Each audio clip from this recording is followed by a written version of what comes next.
back to Kakamega and we'll see if we can connect with Violet Uma, who is in hospital with one protester who was shot. Violet, good afternoon. Thank you so much, Andu. We are actually in hospital, yes, in Kakamega County, and one of the patients actually is he was shot. Among those people who are protesting in Kakamega County, he's been shot. He has a bullet. If my camera person can just show, he's been dressed in hospital. He's been attended to, and he has two gun wounds or shots in his right leg, and another gunshot wound in his the left leg. But of course, let me just talk to him, and then later on I'll be having a doctor who actually attended to him. Tuanze kwako, majina unaitwa nani na ulikuwa kwa maandamano wakati ulipigwa risasi? Kitu gani kilichofanyika, kama unaweza tueleza? Mimi Tuanze kwa jina, unaitwa nani? Kwa majina naitwa Alfred Anahati. Mimi nilikuwa naona maandamano, so hiyo tension ya watu wenye walikuwa kwa maandamano kukuja ile side yenye sisi tulikuwa, obvious kwa crowd, lazima crowd ikikama wewe uko lazima ukimbie, so ilibidi pia mimi nikimbie. So after a short while tulirudi, but sasa hiyo kurudi askari kumbe nao walikuwa wameshuka kwa kuruhusa, so hiyo kufika mali walikuwa hapo hivyo wakanshoot. Umesema kwamba wewe ni mhudumu wa tuktuk, unaendesha tuktuk. Ulikuwa unafanya nini? Ulikuwa kazini? Leo sikuwa kazi. Nilikuwa tu town. Sikuwa maandamano. So allow me to talk to maybe a doctor who actually attended to Fred when he came to the facility. Tuanze kwa jina, labda pengine ukiangalia pale utueleze alivyofika hapa, hali yake ilikuwaje?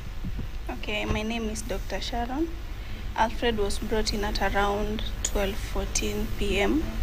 with the complaints of open wound on the right thigh and the left thigh. From the history of the patient, he reported that he was shot during the protest in town. So he sustained 2 open wounds on the right thigh and 1 on the left thigh, though they are not penetrating from the other side of the thigh. So as the hospital, we've done the first aid, we've administered analgesics, we've done cleaning and dressing, and then we've advised the patient to go ahead and do x-rays of both limbs. So if there will be need be for further management, it will be proceeded from there. Maybe did you remove the bullets, or were they clogged? Okay, so on palpation of the affected site, there were no any bullets. Yeah. So I've just advised him to go and do the x-rays, because currently in our facility we don't offer those services. Yeah. So is it like one case that you've received from the protest, or do we have other cases? He's the only patient that we've received. So 1. Yeah. Thank you so much. So it's a case that we'll actually be following, and of course maybe just going around to other facilities to get to know if we have such casualties in other facilities after the protest. But actually it is something that has been, going on in Kakamega County for hours.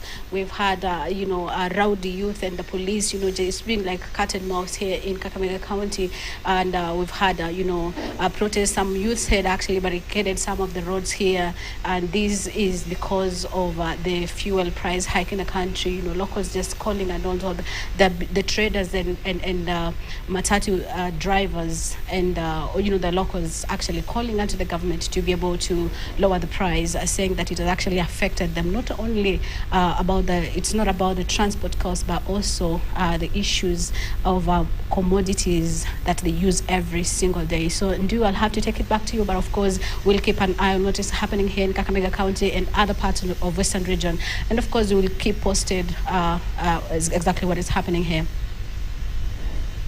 Thank you very much for that update, Violet. Of course, a tough one to then be able to see in terms